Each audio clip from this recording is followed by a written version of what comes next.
이놈 그 요물을 당장 내놓지 못할까? 그것은 내 놈이 감당할 수 있는 짐승이 아니다. 칠흑 같은 어둠이 내려앉은 만왕자의 벼랑 끝 수십 개의 횃불이 소년 길동을 포위했습니다. 매서운 칼바람에 횃불에 불꽃이 미친 듯이 춤을 추고 사나운 포수들의 고함 소리가 골짜기를 울렸습니다. 12살 난 소년 길동은 겁에 질려 사들사들 떨면서도 품에 안은 작은 하얀 강아지를 더욱 꽉 끌어안았습니다. 안 됩니다. 이 아이는 요물이 아닙니다. 그저 눈구덩이에서 죽어가던 가련한 강아지일 뿐이라고요. 길동의 절규에도 불구하고 포수들은 차가운 창끝을 겨누며 좁혀왔습니다. 대장 포수가 피식 웃으며 가래침을 내뱉었습니다. 가련한 강아지라고 내 놈 눈에는 저것이 강아지로 보이느냐. 저놈은 사람의 간을 파먹고 천년을 버틴 흉물이다. 당장 비키지 않으면 내 놈 목숨도 보장 못한다. 그때였습니다. 먹구름 속에 숨어있던 보름달이 서서히 고개를 내밀어 차가운 달빛을 쏟아냈습니다. 순식간에 주위가 대나처럼 환해졌고 소년의 등 뒤에 깎아지른 듯 서 있는 거대한 바위 위로 그림자가 길게 드리워졌습니다. 순간 현장에 있던 모든 이들의 숨소리가 멎었습니다. 길동이 안고 있는 것은 분명 작고 가냘픈 강아지였으나 바위에 비친 그림자는 전혀 딴판이었습니다. 이야기 시작 전 구독을 눌러주시면 마음 한 장의 좋은 이야기가 계속될 수 있습니다. 그것은 소년의 몸집보다 수십 배는 더 거대했고 등 뒤로는 9개의 꼬리가 성난 파도처럼 일렁이고 있었습니다. 그림자 속의 괴물은 거대한 입을 벌려 하늘을 향해 소리 없는 포효를 내지르고 있었습니다. 포수들은 비명을 지르며 뒷걸음질 쳤습니다. 길동은 제 등 뒤에 그림자를 보지 못한 채 품 안에서 낑낑거리는 강아지의 젖은 코를 만지며 눈물을 흘렸습니다. 너 정말 개가 맞니? 길동의 나지막한 속삭임이 밤 공기를 갈랐습니다. 소년의 품 안에서 강아지가 천천히 눈을 떴습니다. 그 눈동자는 짐승의 것이 아니었습니다. 모든 것을 꿰뚫어 보는 듯한 깊고 서늘한 금빛 눈동자가 길동을 지시하고 있었습니다. 시간은 소년이 벼랑 끝에 서기 수개월 전으로 거슬러 올라갑니다. 강원도 심심상올 구름도 쉬어간다는 만왕자의 아래에는 산막골이라 불리는 작은 마을이 있었습니다. 이름 그대로 산짐승이나 겨우 피할 막사들이 모여 이룬 이 마을은 나라에 흉년이 들거나 역병이 돌 때마다 가장 먼저 곡소리가 터져 나오는 척박한 땅이었습니다. 이곳에 12살 난 소년 길동이 살고 있었습니다. 길동의 집은 마을에서도 가장 높은 곳, 금방이라도 쓰러질 듯 위태로운 초가삼간이었습니다. 지붕에 볏짚은 썩어 문드러져 비가 오면 방 안에서도 우산을 써야 할 형편이었고 문창살에는 구멍이 숭숭 뚫려 매서운 칼바람이 안방까지 제 집 드나들듯 드나들었습니다. 길동에게는 병든 할머니가 유일한 혈육이었습니다. 부모님은 길동이 아주 어릴 적 관가에서 부과한 가혹한 군역과 궁납을 견디다 못해 야반도주를 했다가 호랑이에게 변을 당했다는 흉흉한 소문만 남긴 채 사라졌습니다. 그때부터 길동은 조실부모한 천덕꾸러기 신세가 되어 홀로 남은 할머니를 모시며 모진 풍파를 견뎌왔습니다. 길동아, 내 기침소리가 예사롭지 않구나. 이리 와서 이 물이라도 좀 마시거라. 방 안에서는 할머니의 가냘픈 목소리가 들려왔습니다. 할머니는 수년째 고질적인 천식과 다리병으로 자리에 누워 계셨습니다. 길동은 장작을 패다 말고 서둘러 방으로 들어가 할머니의 마른 손을 꼭 잡았습니다. 할머니, 저는 괜찮아요. 그저 찬바람이 조금 들어와서 그런 것이니 걱정 마세요. 오늘 산에서 좋은 도라지를 캤으니 이걸 다려 드시면 금방 기운을 차리실 겁니다. 길동은 애써 밝은 표정을 지었지만 그의 손은 이미 동상에 걸려 벌겋게 짓물러 있었습니다. 조선 땅의 법도가 엄격하다 한들 당장 입에 풀칠하기 바쁜 산막골 사람들에게 소년의 효심은 그저 안쓰러운 구경거리에 불과했습니다. 마을 사람들은 길동을 살별맞은 아이라 부르며 은연중에 멀리했습니다. 부모가 비참하게 죽은 것이 아이의 팔자가 드세기 때문이라는 근거 없는 미신 때문이었습니다. 하지만 길동은 원망하지 않았습니다. 오히려 남들보다 일찍 일어나 산을 타고 남들이 무서워가지 않는 깊은 골짜기까지 들어가 약초를 캤습니다. 그의 마음속에는 오직 하나 할머니를 편히 모시고 싶다는 소박하면서도 간절한 염원뿐이었습니다. 지성이면 감천이라 했거늘 하늘은 이 가련한 소년에게 복을 내리는 대신 더 큰 시련을 준비하고 있었습니다. 그의 겨울은 유독 길고 잔인했습니다. 동지 무렵부터 시작된 눈은 그칠 줄 몰랐고 마을의 보릿고개는 예년보다 일찍 찾아왔습니다. 곳간이 빈 것은 물론이요, 산짐승들도 먹이를 찾아 마을 근처까지 내려와 울부짖는 흉흉한 날들이 이어졌습니다. 길동의 집 역시 식량이 바닥을 드러냈습니다. 남은 것이라곤 누런 좁쌀 한 호뿐이었지만 소녀는 그것마저 할머니의 죽에 섞어 넣었습니다. 내 팔자가 기구하여 저 어린 것이 고생만 하는구나. 차라리 내가 먼저 눈을 감아야 저 아이가 입 하나라도 덜 텐데. 할머니의 탄식 섞인 혼잣말을 들을 때마다 길동은 남몰래 옷소매로 눈물을 닦았습니다. 가난은 죄가 아니라 했지만 산막골의 겨울 앞에서 가난은 곧 죽음과도 같은 공포였습니다. 소녀는 결심했습니다. 아무리 눈보라가 거세도 내일은 더 깊은 산속으로 들어가야겠다고 말입니다. 그것이 사람이 발을 들여서는 안 되는 금단의 구역이라 할지라도 굶어 죽어가는 할머니를 위해 길동은 목숨을 걸 준비가 되어 있었습니다. 동장군의 기세가 기어이 산막골에 숨통을 조이던 정월 초이튼 날이었습니다. 하늘에는 구멍이라도 난 듯 한방눈이 퍼부어 세상은 온통 분간할 수 없는 백색의 감옥에 갇혔습니다. 길동은 낡은 지게를 짊어지고 만왕자의 깊은 골짜기로 발을 들였습니다. 마을 어른들은 이런 날 산에 오르는 것은 제 발로 저승길을 찾는 것이라며 혀를 찼지만 길동에게는 선택지가 없었습니다.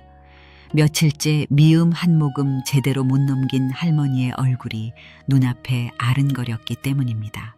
조금만 더 가면 작년에 봐둔 더덕 굴락지가 있을 거야. 할머니 조금만 참으세요. 무릎까지 빠지는 눈을 헤치며 걷기를 한 시진 길동의 숨은 턱 끝까지 차올랐고 눈썹에는 하얀 서리가 맺혔습니다. 그때였습니다. 세찬 바람 소리 사이로 기이하고도 가냘픈 소리가 들려왔습니다. 낑낑 짐승의 울음소리였습니다. 하지만 호랑이의 포효도 늑대의 굶주린 울음도 아니었습니다. 길동은 본능적으로 소리가 나는 곳으로 기어갔습니다. 커다란 바위 틈새 눈이 비껴간 자리에 무언가 하얀 뭉치 하나가 쓰러져 있었습니다. 가까이 다가가 보니 그것은 눈처럼 하얀 털을 가진 작은 강아지였습니다. 그런데 상태가 심상치 않았습니다. 강아지의 오른쪽 뒷다리는 무언가 날카로운 것에 베인 듯 깊은 상처가 나 있었고 그곳에서 흘러나온 붉은 피가 주변의 하얀 눈을 점점히 물들이고 있었습니다. 강아지는 추위와 고통에 몸을 떨면서도 다가오는 길동을 향해 힘겹게 눈을 떴습니다. 세상에 이 어린 것이 어쩌다 이런 곳에서. 길동은 얼어붙은 손을 뻗어 조심스럽게 강아지를 감싸 안았습니다. 순간 소년의 머릿속에는 마을 노인들이 입버릇처럼 하던 경고가 스쳤습니다. 산에서 다친 짐승을 함부로 집안에 들이지 마라. 피 냄새를 맡은 상위신이 따라붙거나 영물일 경우 가문에 큰 화를 불러오는 법이다. 조선팔도 어디를 가나 전해 내려오는 불문율이자 금기였습니다. 더구나 흉년이 든 해에 잎 하나를 더 늘린다는 것은 자살행위나 다름없었습니다. 길동은 잠시 망설였습니다. 이 아이를 이곳에 두면 오늘 밤을 넘기지 못하고 얼어 죽거나 굶주린 들개의 먹이가 될 것이 뻔했습니다. 에구 이를 어쩌나 너도 나처럼 갈 곳 없는 신세구나. 내 팔자가 사나워 너까지 화를 당할까 무섭다만 이 차가운 눈바닥에 너를 버려두고 가면 내 마음속에 평생 눈이 내릴 것 같구나. 길동은 서슴없이 자신의 낡은 저고리를 벗어 강아지를 감싸 안았습니다. 살을 내는 칼바람이 소년의 맨살을 파고들었지만 품 안에서 전해지는 미약한 온기에 길동은 오히려 마음이 따뜻해지는 것을 느꼈습니다. 강아지는 길동의 품이 아늑했는지 그의 가슴팍에 머리를 묻고는 이내 가느다란 숨을 내뱉었습니다. 할머니를 위한 약초는 찾지 못했지만 길동의 품에는 천하의 보물보다 귀중한 생명이 들려 있었습니다. 소녀는 자신의 명을 깎아 짐승을 살리는 길을 택한 것입니다. 이것이 훗날 산막골의 운명을 뒤흔들 거대한 폭풍의 시작임을 소녀는 꿈에도 알지 못했습니다. 길동이 품에 하얀 뭉치를 안고 돌아왔을 때 할머니는 매캐한 연기가 가득한 방 안에서 연신 기침을 토해내고 있었습니다. 문을 열자마자 달려드는 찬바람에 할머니가 힘겹게 눈을 떴습니다. 소년의 품에서 낑낑거리는 소리가 들리자 할머니의 눈동자가 크게 흔들렸습니다. 할머니는 마른 몸을 일으키려다 다시 주저앉으며 지팡이로 바닥을 쳤습니다. 예부터 상골마을에서 전해지는 금기는 서슬퍼런 칼날과 같았습니다. 다친 짐승, 특히 영물로 오해받을 만한 흰 털을 가진 짐승을 집안에 들이는 것은 재앙을 불러들이는 일이라 믿었기 때문입니다. 하지만 길동은 단호했습니다. 할머니, 이 작은 생명이 무슨 죄가 있겠습니까? 눈밭에서 피를 흘리며 죽어가는 것을 보고도 지나치면 그것이 정령 사람의 도리이겠습니까? 제가 제 밥을 덜어 먹일 것이니 제발 거두게 해 주십시오. 길동은 정성스럽게 흰둥이의 상처를 닦아내고 된장을 발라 지혈했습니다. 그러고는 자신의 낡은 이불 한쪽을 내어주어 녀석을 뉘었습니다. 할머니는 혀를 차며 고개를 돌렸지만 그날 밤 산막골에는 기이한 일이 벌어지기 시작했습니다. 수년째 할머니를 괴롭히던 지독한 갈에 기침이 거짓말처럼 잦아들었습니다. 방 안은 평소보다 훨씬 훈훈한 기운이 감돌았고 틈새로 들어오던 칼바람마저 문턱 앞에서 멈추는 듯했습니다. 다음 날 아침 더 놀라운 일이 벌어졌습니다. 길동이 물을 뜨러 나갔다가 부엌 구석을 보니 분명 어제까지 바닥을 드러냈던 쌀독에 뽀얀 쌀이 반이나 차 있는 것이 아니겠습니까? 할머니 이것 좀 보세요. 산신령님이 도우셨는지 쌀독에 쌀이 생겼어요. 길동은 꿈인지 생시인지 몰라 제 볼을 꼬집었습니다. 할머니 역시 믿기지 않는 표정으로 쌀을 만져보았습니다. 그것은 분명 햅쌀처럼 윤기가 흐르는 진짜 쌀이었습니다. 신기하게도 길동이 흰둥이를 데려온 이후로 집안의 우환이 사라지고 끼니 걱정이 해결되기 시작했습니다. 하지만 길동은 가끔 등골이 오싹해지는 기분을 느꼈습니다. 깊은 밤 호롱불이 가물거릴 때 문득 고개를 돌리면 방벽에 비친 흰둥이의 그림자가 심상치 않았습니다. 분명 방바닥에 엎드려 자고 있는 것은 작은 강아지인데 벽에 비친 그림자는 꼬리가 여러 갈래로 나뉘어 너울거리는 거대한 괴물의 형상이었습니다. 길동이 눈을 비비고 다시 보면 그림자는 다시 평범한 개의 모습으로 돌아와 있었습니다. 흰둥아, 너 정말 평범한 개가 맞는 거니?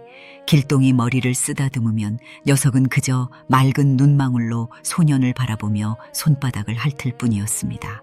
소년은 애써 불안감을 눌렀습니다. 정체가 무엇이든 녀석은 할머니의 병을 낫게 해주었고 굶주린 자신들에게 양식을 가져다 준 고마운 존재였으니까요. 그러나 은혜가 크면 시기도 큰 법입니다. 산막골 초가집에서 피어오르는 하얀 밥 짓는 연기는 곧 마을 사람들의 탐욕스러운 눈길을 끌기 시작했습니다. 산막골처럼 좁은 마을에서 비밀이란 시냇물에 던진 돌발적인 파문과 같았습니다. 길동의 집 굴뚝에서 매일같이 하얀 연기가 피어오르고 죽어가던 노파가 정정하게 마당을 쓰느라 빗자루 소리를 낸다는 소문은 순식간에 고개를 넘어 현청까지 흘러 들어갔습니다. 당시 산막골을 다스리던 자는 탐욕스럽기로 이름난 변형암이었습니다. 그는 백성의 고혈을 짜내 제 배를 채우는 데 혈안이 된 인물이었으나 최근에는 한 가지 고민이 더 있었습니다. 바로 제 수명을 늘려줄 영약이나 기이한 보물을 찾는 일이었지요. 그런 그의 곁에는 스스로 신령과 통한다, 자부하는 수상한 직관 하나가 머물고 있었습니다. 사또 산막골, 그 천한 아이의 집에 기이한 서기가 비친다고 합니다. 필시 인간의 물건이 아닌 영물이 숨어든 것이 분명하옵니다. 직관의 감언이설에 눈이 먼 변형암은 관원들을 이끌고 몸소 산막골로 향했습니다. 평온하던 마을은 순식간에 관군들의 발동무 소리와 서슬퍼런 위세에 얼어붙었습니다. 길동의 초가집 마당에 들이닥친 변형암은 코를 쥐며 인상을 찌푸렸습니다. 이곳이더냐 천한 것의 집구석에 무슨 보물이 있다고 소란인가. 길동은 마당 한 구석에서 흰둥이를 품에 꼭 안은 채 넙죽 엎드렸습니다. 옆에 선 지관은 눈을 가늘게 뜨고 집안 구석구석을 살피더니 길동의 품속에 있는 작은 강아지에게 시선을 멈췄습니다. 순간 지관의 얼굴이 창백하게 질렸다가 이내 탐욕스러운 빛으로 번뜩였습니다.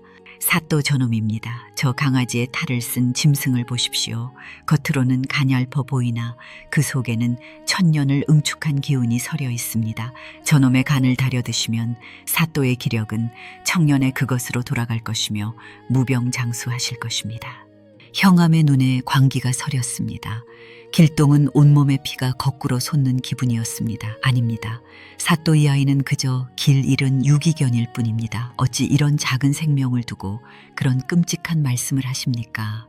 입을 닥쳐라. 어디 감히 관장 앞에서 새를 올리느냐. 형암의 호통에 포교들이 길동을 거칠게 밀쳐냈습니다. 품에서 떨어져 나간 흰둥이가 바닥을 굴렀습니다. 지관은 품에서 부적을 꺼내며 흰둥이에게 다가갔습니다. 그런데 그때였습니다. 낮게 구르던 구름 사이로 잠깐 햇살이 비치자 지관은 그 자리에서 얼어붙고 말았습니다. 강아지의 그림자가 지관의 발등을 덮었는데 그 서늘함이 뼈를 깎는 듯 했습니다. 지관은 보았습니다. 분명 작은 강아지의 그림자였어야 할 것이 거대한 호랑이의 앞발처럼 날카로운 발톱을 세우고 자신의 목을 겨누고 있는 환영을 말입니다. 이놈 정체를 밝혀라. 내 놈이 정령 마을을 망치러 온 요물이더냐. 지관의 외침에 포졸들이 창을 겨누었습니다. 길동은 필사적으로 흰둥이 앞을 가로막았습니다. 소년의 눈에는 눈물이 그렁그렁했지만 그 눈빛만큼은 어느 장수보다도 단호했습니다. 탐욕에 눈먼 자들과 소중한 것을 지키려는 소년의 대치가 좁은 마당을 가득 채웠습니다. 산막골의 공기는 당장이라도 터질 듯 팽팽하게 부풀어 올랐습니다. 저 고집불통인 어린 놈을 당장 끌어내라. 관장을 능멸한 죄를 물어 곤장을 쳐서라도 저 짐승을 빼앗아야겠다. 변형암의 서슬퍼런 명령이 떨어지기 무죄하게 덩치 큰 포졸들이 길동의 어깨를 잡아챘습니다. 소녀는 바닥을 긁으며 저항했지만 어린아이의 힘으로 장정들의 완력을 당해낼 수는 없었습니다. 길동이 뒤로 나자빠진 사이 지관이 음흉한 미소를 지으며 품에서 붉은 부적을 꺼내 들었습니다. 요무라 천년의 세월을 숨어 지냈어도 내 눈은 피할 수 없다. 이 부적으로 내 놈의 연기를 묶어주마. 지관이 부적을 허공에 날리며 주문을 외우자 맑았던 하늘에 갑자기 먹구름이 소용돌이치기 시작했습니다.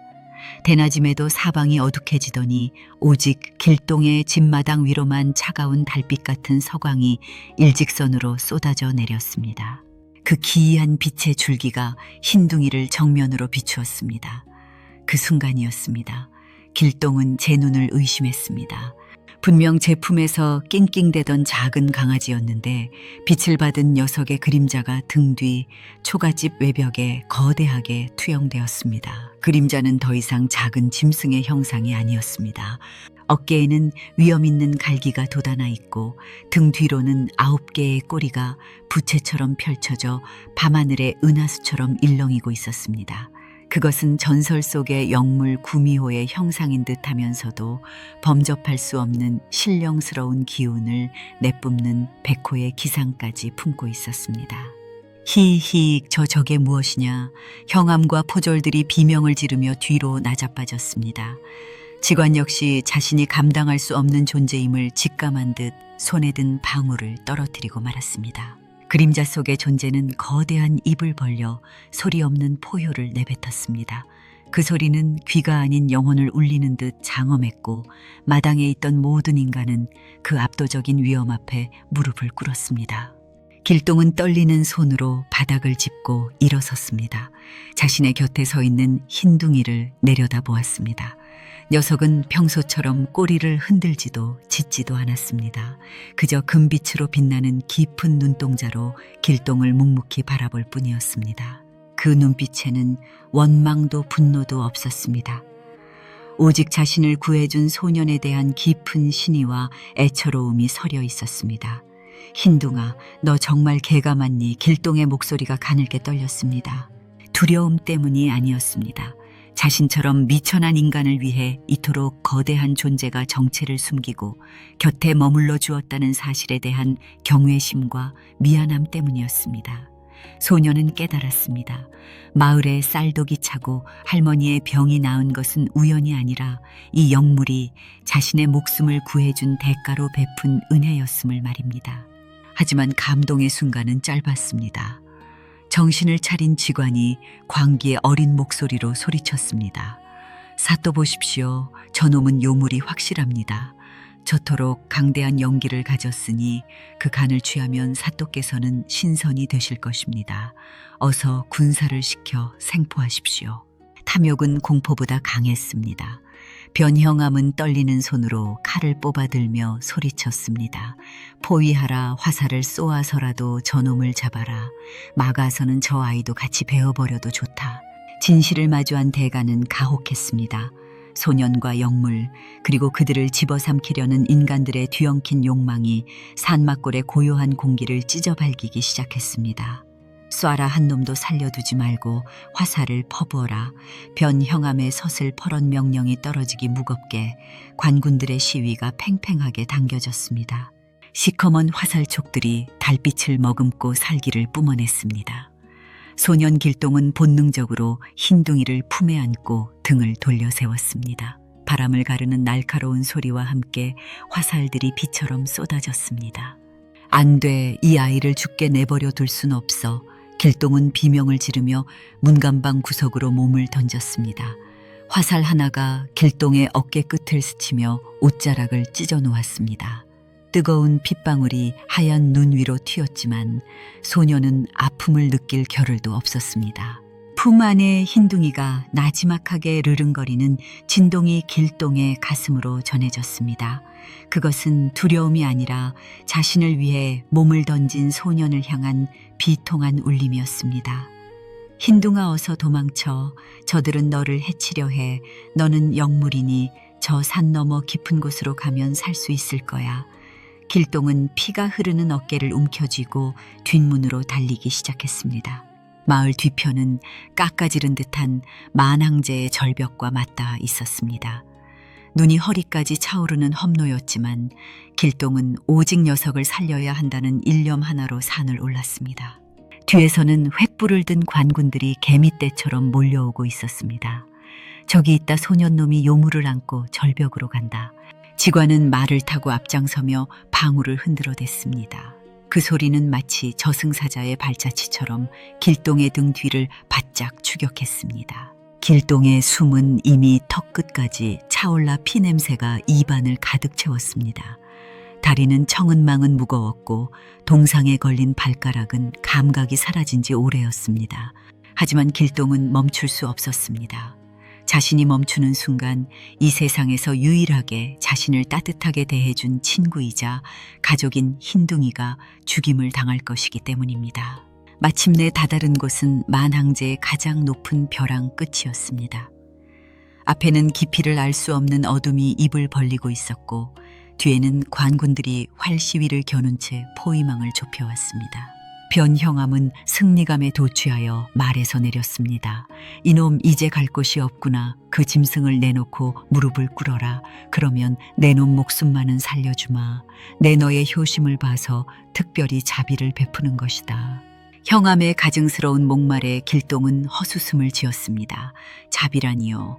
자신들의 배를 채우기 위해 무고한 생명을 요물로 몰아죽이려는 자들이 입에 담을 단어가 아니었습니다. 길동은 품 안에 흰둥이를 내려놓고 그 맑은 눈을 가만히 들여다보았습니다.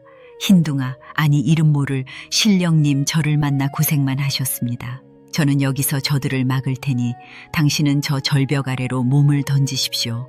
당신이라면 분명 무사히 땅에 닿아 숲으로 돌아가실 수 있을 겁니다.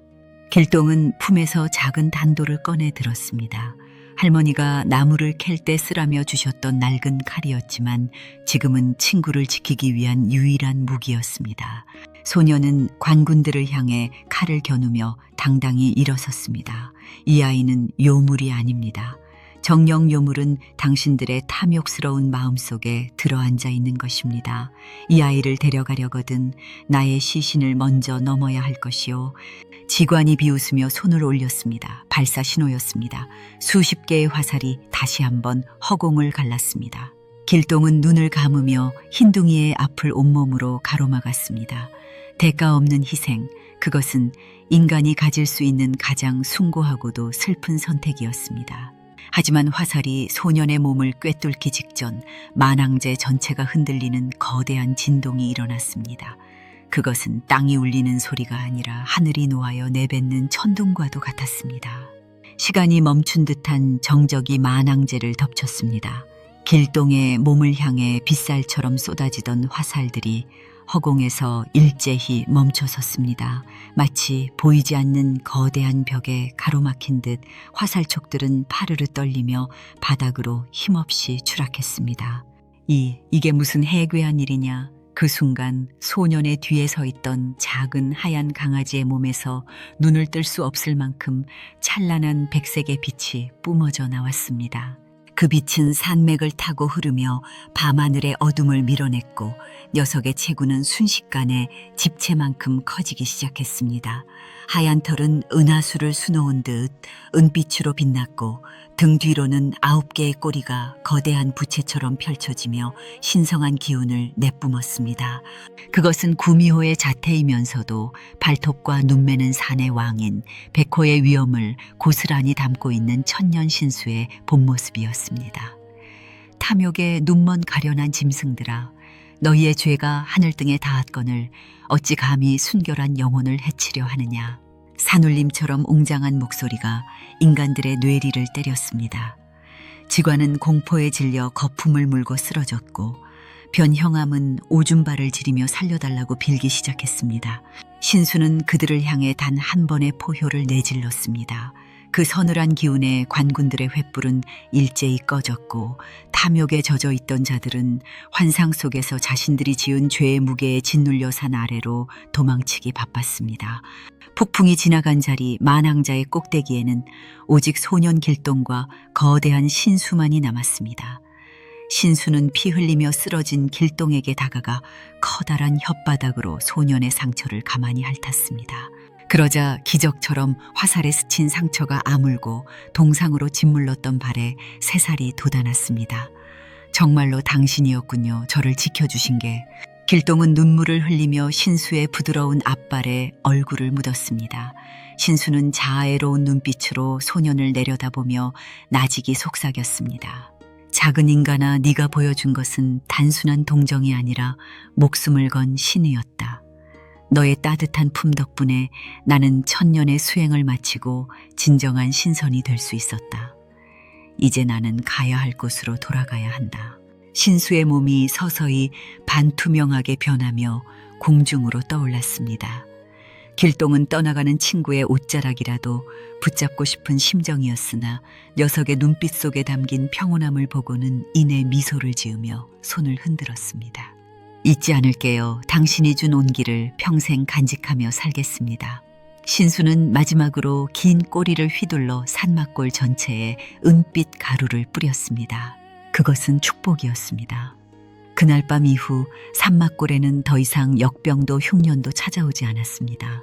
길동은 홀로 남겨진 벼랑 끝에서 달빛을 받으며 멀어져가는 신수의 그림자를 오래도록 지켜보았습니다. 소년의 가슴 속에는 이별의 슬픔보다 더 큰 세상을 살아갈 용기가 벅차오르고 있었습니다. 세월은 유수와 같이 흘러 만왕제의 험한 골짜기에도 수십 번의 계절이 오고 갔습니다. 그날 밤의 소동 이후 산막골은 더 이상 예전에 버려진 땅이 아니었습니다. 탐욕에 눈멀어 영무를 해치려 했던 변형암은 그날의 공포를 이기지 못하고 정신을 놓아버렸고 얼마 못 가 관직에서 쫓겨나 평생을 길거리에서 헛소리를 짓거리는 광인으로 살다 비참한 최후를 맞이했습니다. 간사한 혀로 형암을 부추겼던 직관 역시 산을 내려가다 원인 모를 벼락을 맞아 목숨을 잃었으니 이를 두고 마을 사람들은 천벌을 받은 것이라며 입을 모았습니다. 하지만 길동의 집은 달랐습니다. 신수가 떠나며 남긴 은빛 가루의 축복 덕분인지 길동의 초가집 마당에는 사시사철 맑은 샘물이 솟아났고 할머니는 백세 장수를 누리며 평온하게 눈을 감으셨습니다. 길동 또한 장성하여 마을의 어진 어른이 되었습니다. 그는 평생 관직을 탐하지 않았고 그저 산막골에 머물며 배고픈 나그네에게 밥을 먹이고 다친 짐승을 돌보는 것을 유일한 낙으로 삼았습니다. 사람들은 길동을 보며 의아해했습니다. 저토록 영험한 신물을 만났으니 큰 부자가 되거나 높은 벼슬을 얻을 수도 있었을 텐데 왜 여전히 소박한 삶을 고집하느냐고 말입니다. 그럴 때마다 길동은 허허 웃으며 마당 한 구석에 놓인 낡은 강아지 밥그릇을 가만히 쓰다듬을 뿐이었습니다.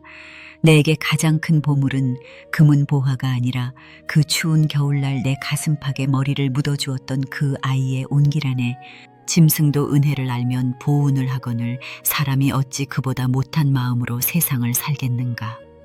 그가 노인이 되었을 무렵 산막골에는 기이한 풍습 하나가 생겼습니다.